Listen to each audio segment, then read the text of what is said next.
There's 4 Chaos Gods, except not really. There's actually quite a few more than that are now of debatable canonicity, and they mostly involve Warhammer fantasy. There were Chaos Gods of Law and Order once upon a time, and most Warhammer fans know the fun bag of retcons that is Malal. Good old Malal. Good old people asking for Malal to come back all the time and not understanding what licensing is. And you know, chaos is pretty corruptive. For every time in the lore a major character gets corrupted and you go, why did you choose to side with the forces of what is clearly evil incarnate, you fool? There's a million off-camera bozos who either had no choice, were misled, or just fell for reasons that weren't stupid. If you were thrust into the shoes of the average fella in Warhammer, be it from 40k, AOS, or fantasy, you'd probably fall to chaos if you came face to face with it. But not everyone is forced into it. Many choose to become slaves to darkness because of the power it grants you. And all other things considered equal, you've got quite the list of gods to choose from. Obviously, if you're in a region of, say, Norsca that's only inhabited by Khorne worshippers, then yeah, you're at the very least not ending up following Slaanesh, not unless you want to get beheaded. But let's say you've got the choice between any and all of the Chaos Gods to worship.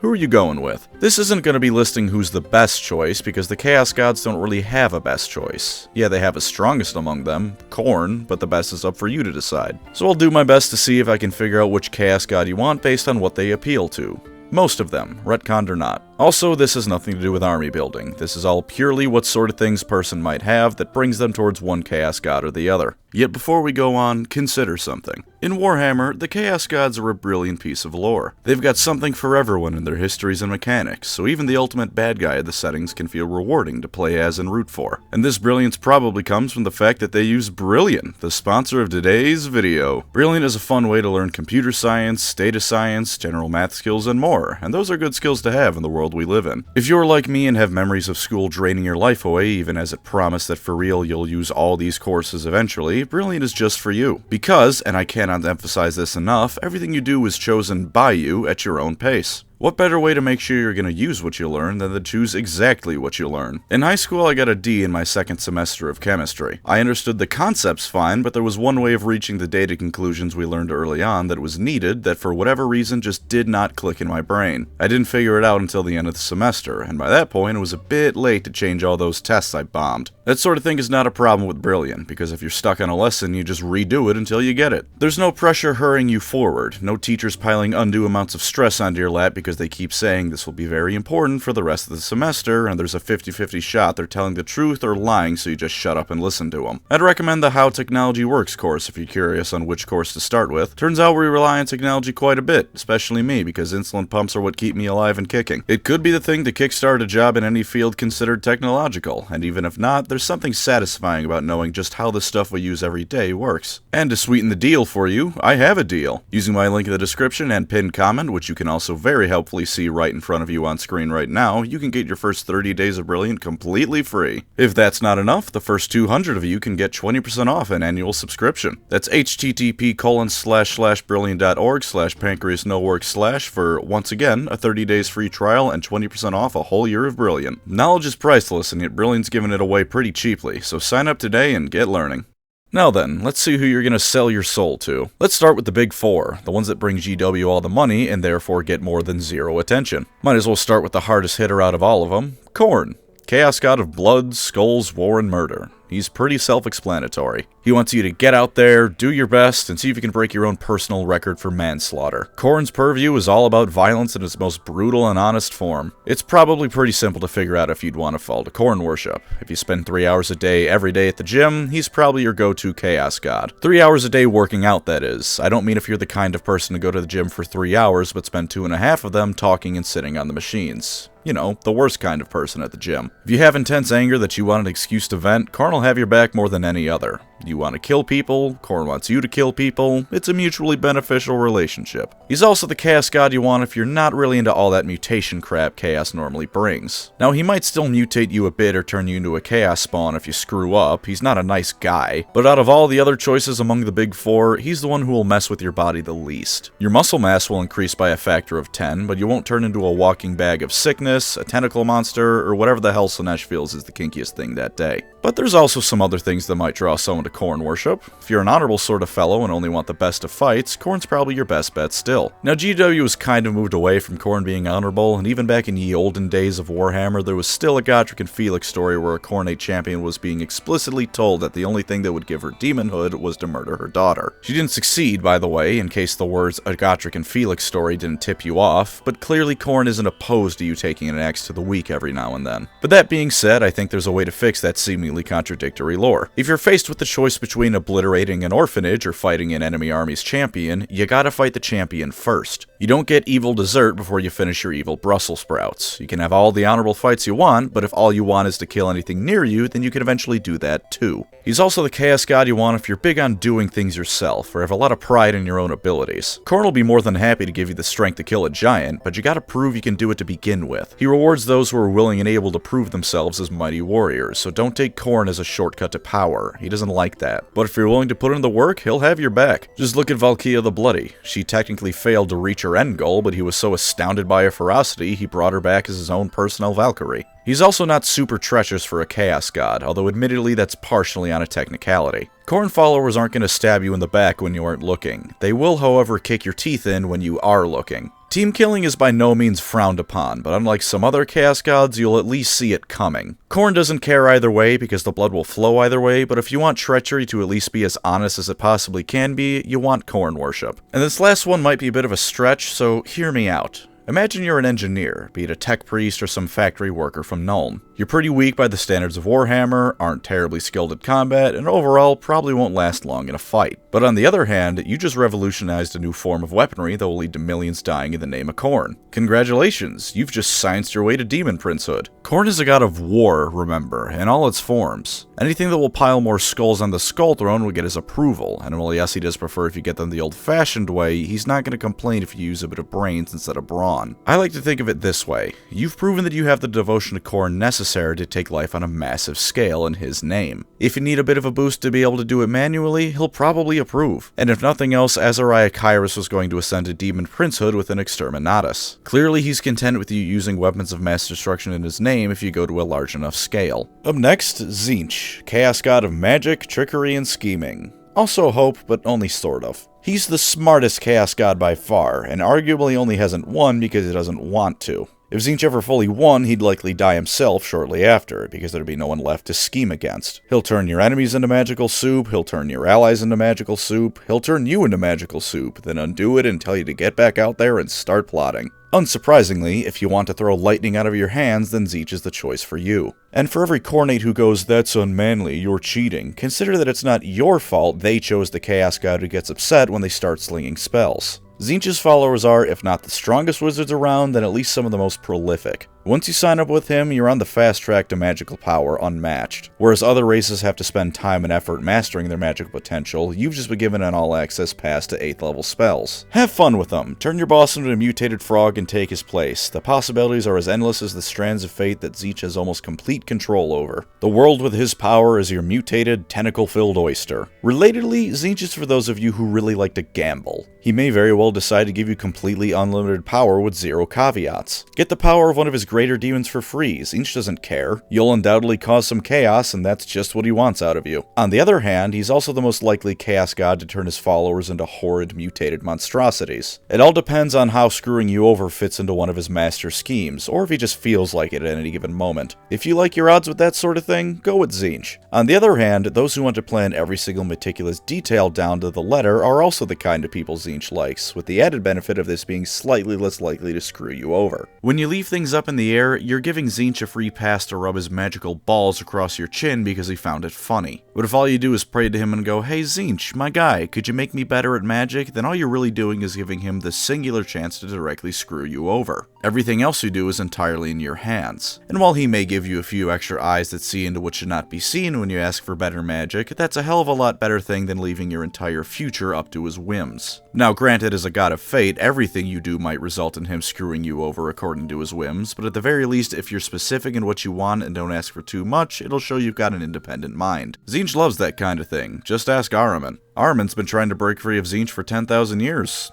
Hasn't worked. Tzeentch, if anything, considers him a greater champion of his than Magnus. But Tzeentch, to my knowledge, has never directly come down upon Ahriman, at least in the sense of replacing his arms with bird feathers and turning the rest of him into a slug, so you'll have that going for you. Show a little bit of free thinking and you'll prove to Tzeentch that you're worth the effort. And of course, if you're intellectually minded in ways that go beyond coming up with new methods of mass destruction, he's the god for you, plain and simple. Want to unravel the mysteries of the universe using the warp? Because that's the kind of thing Tzeentch absolutely loves in a follower. Sure, the research might drive you completely insane, but that might just make you an even better researcher and/or wizard. If you want no questions left unasked or unanswered, and were the kind of child who kept asking, why is the sun yellow, and following up every answer your parents gave you with another question, Tzeentch is for you. Up next is Nurgle, god of life, death, decay, disease, and since entropy is a universal concept, technically everything ever. But he doesn't let it get to his head. He's a humble sort of guy who loves his followers and demons like family. Now you might be thinking that Nurgle is for those of you who are lazy.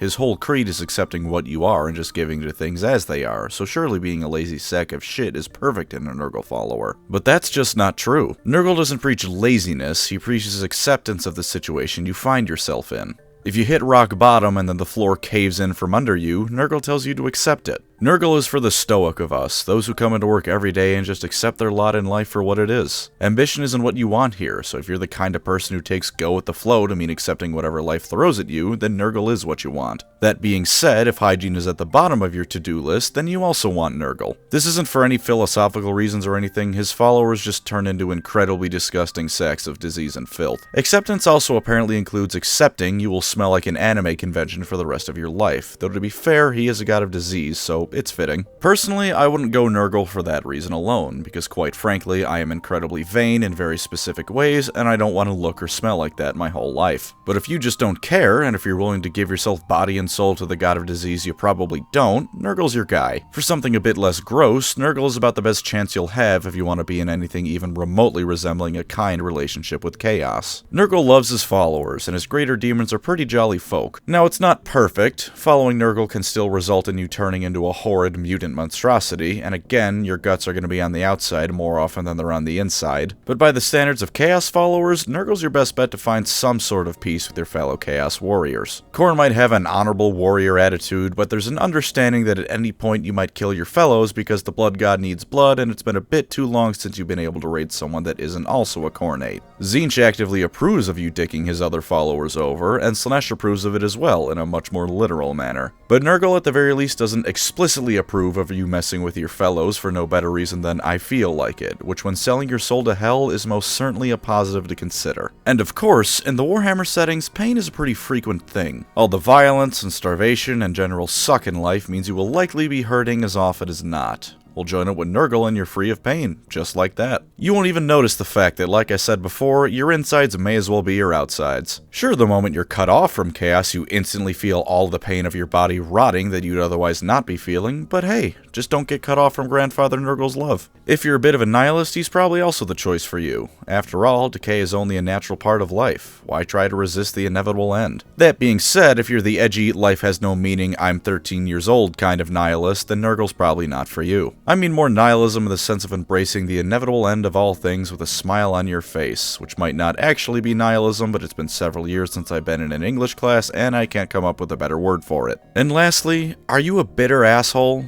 Do you want everyone else to suffer like you do? Then Nurgle's perfect for you too. Spreading Nurgle's love involves spreading horrible, horrible diseases to everyone around you, so if that's your thing, then sign up with Papa Nurgle as soon as you can. He may be a loving god, but he's a loving god of disease and filth. And if he wasn't willing to accept bitter people amongst his followers, then Mortarion wouldn't be a demon Primarch. And to wrap off the big four, Slaanesh, chaos god of excess and pleasure, and god I would join if I had a choice in the matter. Don't be surprised by that, I play Eldar. They made Slaanesh. Not the craft worlders, granted, they were the ones who ran away from the ones who did make Slaanesh, but the seed is still there. Slaanesh has a lot more things going for her than just feel good. Of course, in saying that, if you want to not just ignore pain, but feel good, Slaanesh is for you. Slaanesh doesn't just want you to feel good, She Who Thirsts wants you to feel great. Better than ever before. Slaanesh wants you to only feel the best sensation the galaxy has to offer, so if you want to find the one source of pleasure and you're joining up with demons, this is your best and only option. A lot of people think Slaanesh is only sex, drugs, and rock and roll. This isn't true, but Slaanesh is also about those things, so if you want to live like a rock star, then you want Slaanesh. But like I said, there's more to it than that. Slaanesh is excess in all things, and not only those that are strictly speaking pleasurable. Any of the sins you can imagine fall under Slaanesh if you take them far enough, even something like sloth. Let's say you want to laze around all day and do nothing. A normal person would turn off their phones and not check their email for a while. A dedicated follower of Slaanesh would kill every single person on the planet so no one can ever bother them again. That's the kind of thing you get with Slaanesh. Anything you can think of taken to an excessive level will please her. Any sort of thing you can imagine taken to a level that makes the average person a bit concerned is what Slaanesh is about. This can mean the largest orgy the galaxy has ever seen, sure, or more out there sounding stuff like wanting to create the perfect musical number with the dying screams of those you're invading. Don't hyperfixate on Slaanesh's ha-ha funny sex. If anything's taken to excess, and if you're a firm believer of there being no such thing as too much of a good thing in whatever form that takes, then you want Slaanesh. Slaanesh is also for you if you want absolutely zero forms of moral code in your damned life. What Slaanesh wants out of her followers is to do whatever the hell they want, without any regard for anyone else. Have a family you need to provide for? To hell with that. Go get drunk with beer made out of every drug known to man and animal blood. If anyone protests, add their blood to the drink. Under Slaanesh, you are beholden to no one but yourself, so live life to the fullest. And there's something to be said about that, truth be told. It's completely horrific, but if you're going to choose to sell your soul to the forces of hell, you may as well go the full mile. At that point, any moral line in the sand you draw is completely arbitrary. Oh what, you'll kill anyone who stands in your way and sacrifice their souls to demons, but a little bit of cock and ball torture is just too much? Get off your high horse, you cornate snob. Every follower of chaos is damned. Slaaneshis are just the ones with the stones to admit it. You might also be drawn to Slaanesh for a variety of minor reasons, including but not limited to, you're the opposite of a Nurgle follower and love pain to the point that you'll allow the enemy to chop you into bits because it feels good. You think Khorne is completely overrated and wish him nothing but death. You want to go fast as hell because Slaanesh is all about speed on the battlefield, and speed is in itself a form of excess. And of course, you want to vor elves. And as a last reason to be drawn to Slaanesh, body modification. Now you might hear that and go, oh, Pancreas, I didn't know you were my 80-year-old grandfather telling me I'll go to hell if I look at a tattoo parlor. No, I'm saying look at a picture of a demonette, and if that's your kind of thing, that's what you'll get out of Slaanesh. Slaanesh knows that if you really want to get extreme with your feelings, then your plain, boring human body isn't enough, so if you don't care what you look like in the opposite direction of Nurgle, then here you go. Now there's the big four wrapped up, but we aren't out of Chaos Gods. We're going old school for the rest, so if you're a complete hipster and want to find something that no one else would think to pick, listen closely. First up next is Malal. I don't like Malal, but unlike Khorne and Bretonnia, it's got nothing to do with him or his lore. More insistence from the fanbase that he'll ever make a major reappearance. When he was designed, his designer was a freelance artist in the UK, and therefore got to keep his own work once he and GW separated. From my understanding of things, GW very much could still use him, they just have to pay royalties to his creator. Of course, that would mean GW wouldn't have an iron grip on their IP, and would have to pay money to a third party, which simply isn't happening. I'd love to be proven wrong, but I don't think I will be.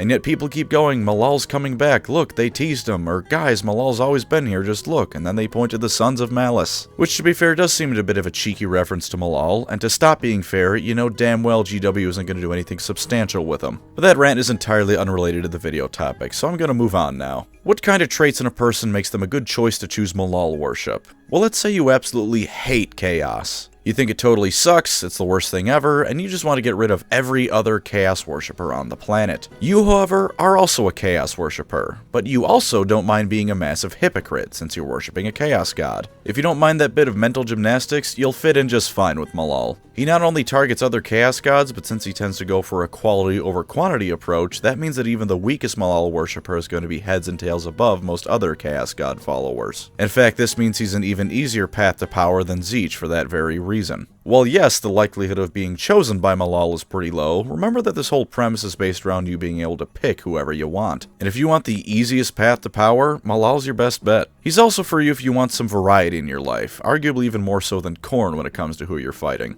Because he wants you to fight other Chaos champions, that means you've got at least 4 other types of demonic champions to fight. And of course, as a Chaos god, you'll also be fighting mortal champions plenty often, so there's no need to worry about running out of enemies to fight. And really, that's about all I'd say is important stuff for a Malal worshipper. If you'd like me to stretch, I guess you can say that if you're a big fan of bringing up things that are never going to happen, you can say you'd be perfect as a worshipper of Malal. Of course, Games Workshop also brought back both the Squats and Warhammer Fantasy, so take my bitching with a grain of salt. Never say never, after all. Now, there's actually a fair few more entities that could qualify as being minor Chaos gods, like this goober called the Screaming Godchild from Malice Darkblade. And by Age of Sigmar, Archaon also arguably qualifies as a minor one, especially since some Slaanesh worshippers want him to be the new Slaanesh. But to be frank, I don't feel like going through 50 Chaos gods that only exist in a single paragraph somewhere. We're just gonna go with the highlights of the ones I found most interesting, starting with Hashut. Hashut is the Chaos god of tyranny, not industry, since that's Vashtor, who is incidentally not a Chaos god and therefore not being covered here, but tyranny. His main followers, the Chaos Dwarfs, just happen to be dwarfs and are therefore very industrious. Pick Hashut if you want to be in charge of everyone around you. By dominating and making everyone around you your slaves, and no, not that way, you Slaaneshi freak, you please Hashut. Send thousands to work in the coal mines for your dark plans. That sort of thing is what makes Hashut happy. He's also the guy for you if you're into ancient Mesopotamia, and I mean really into ancient Mesopotamia.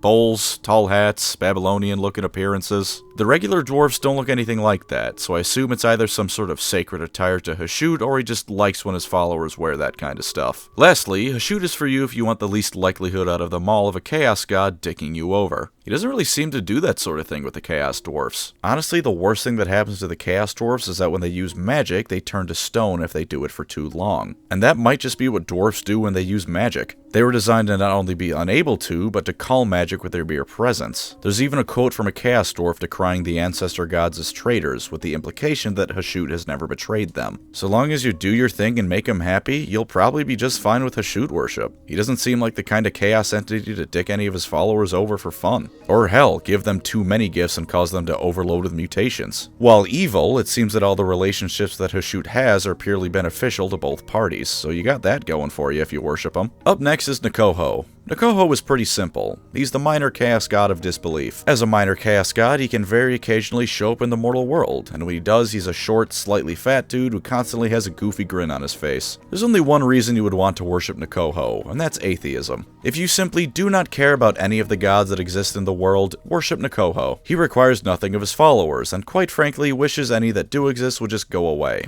His followers are both everyone and no one. Theoretically, he might want you to undermine other cults, since he very rarely works to make other religions look less credible, but he doesn't actually care enough to make you do it. While I believe this story is about Necoho, it could also be about the next minor god, so I'm gonna put this story here between the two of them. I found the story a while ago but couldn't re-find it while I was writing the script, and I don't remember where I found it to begin with, so just keep in mind it could be talking about Zuvasin, the next minor god. Anyways, it's in a supplement for Warhammer Fantasy Roleplay when you find the temple of one of these lads. You can absolutely wreck it if you want, whereupon he shows up and congratulates you for doing it. But, since he's a chaos god, he technically can't just let you get off scot-free, so he tells you have to build him a new one. It is overwhelmingly likely he won't even bother to check what you've built, and even if he does, he's almost certainly going to just go, good enough, even if you've done nothing but put up a sign that says I hate you or something like that. Very funny, very unfortunate I can't remember which of these two gods this is for. That's what I get for not bookmarking things I find online. Anyways, Zuvasin.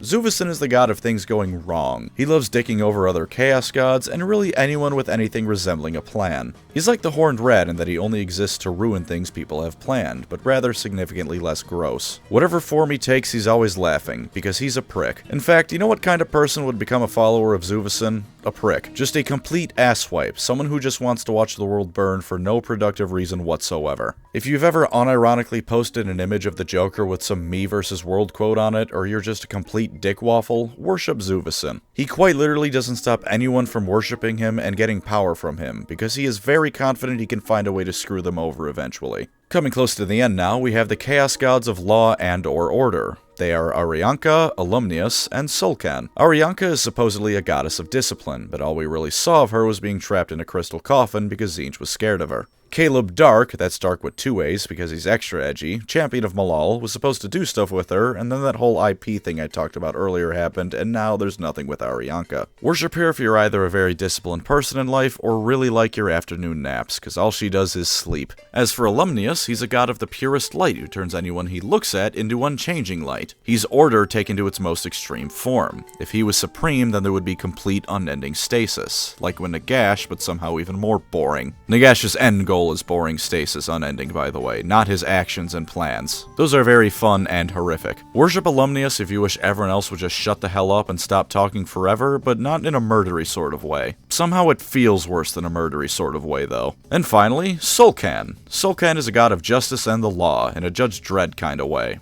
He's got a surprising amount going for him, truth be told. The first reason to choose Sul'Kan as your patron is if you want the law to be upheld to the point that you will actively shoot anyone caught jaywalking. On the one hand, that's a bit much. However, on the other hand, I think anyone who rides a bike in the street has forfeited the right to live, so I'd say it evens out. Whereas the gods like Sigmar and the Elven Pantheon are more of a middle ground between Order and Chaos, who admittedly lean closer to Order, Sul'Kan and the rest of his fellow gods of Order were gods of pure Order. It's just Sul'Kan is the coolest, so this reason to worship any of them goes to him. Another reason someone might be drawn to Sul'Kan is if they have an intense hatred of chaos, but also don't want to be a total hypocrite. He's technically a chaos god, but that is a load-bearing technically. In old fantasy lore where he actually existed, it was implied he might have been the true power source behind gods like Sigmar, and he was the one who truly gave witch hunters their power. He is the one who sends people out to wreck chaos shop, so if that's what you really want, then you want Sul'Kan. He's also a god of vengeance. While every chaos worshipper is probably going to be real big on vengeance, Sul'Kan's a god of it. It isn't an eye for an eye, it's your life for a stubbed toe. This god is all about grudges at a level that would make dwarfs nod in moderate approval, so if the idea of someone doing you even remotely wrong brings you to the cusp of rage, then Sul'Kan's your guy. As a final added bonus, if any sort of mutation to your body throws you off no matter how small, you want Sul'Kan. He backs witch hunters, and witch hunters as a rule hate that kind of stuff, so I don't think I need to say any more. And I saved the best chaos god for last. Nuffle, chaos god of Blood Bowl. There's only one reason you would want to go with Nuffle. Football. Is football your life? Is whether or not you're depressed dependent on whether or not your team has a shot at the Super Bowl? If so, then Nuffle is the god for you. He is the mightiest chaos god. Nothing can stand in his way, and the only thing he wants is football. Football is all there is. If you want to be the Jay Cutler of chaos champions, you want Nuffle. Maybe not Jay Cutler, I don't think he's even that good. I'm not much of a sports guy, but when I was younger, I was even less of one. All I remember about Jay Cutler is that he's also a type 1 diabetic, and my dad and grandpa complained about him a lot. Hey, type 1 diabetic in the NFL though, that's pretty kick-ass. The moral of the story is that if you aspire to be a champion of Nuffle, please don't take inspiration from the Chicago Bears. It astounds me that one of the founding teams of the NFL is so incredibly bad at football. Over 100 years and only one Super Bowl win. At least they're not the Chicago Cubs. And there's the kind of things I think should influence you in which chaos god to pick to worship. Like I said earlier, there are actually more beings that qualify as minor chaos gods, but to be frank, a lot of them aren't worth worrying about. If you're curious, it's not hard to find a list of every chaos god online if you want to be your own really super special chaos follower. As always, thank you to my wonderful channel members. You are the chaos to my chaos worshipper, giving me the power I need to keep going on my dark road. If you'd like to support the channel, feel free to subscribe or become a member. Either way, thank you for watching and take care out there. Seriously though, I feel like every time I go, I think I'll check out the next Bears game. I learned about how they just got dumpstered in the last game they played and it destroys my interest. At least with baseball, I don't care enough to get invested. Half the fun of baseball is talking to friends and not actually watching the game. Plus I'm a Cubs fan, so by default I assume that we aren't getting anywhere near the World Series for another century. That way I can't get hurt. But football, you watch, and every time I watch the Bears or think about watching the Bears, it's just defeat after defeat, setback after setback, loss after loss. When I think of the Chicago Bears, I should not be reminded of the Halo Wars intro cutscene.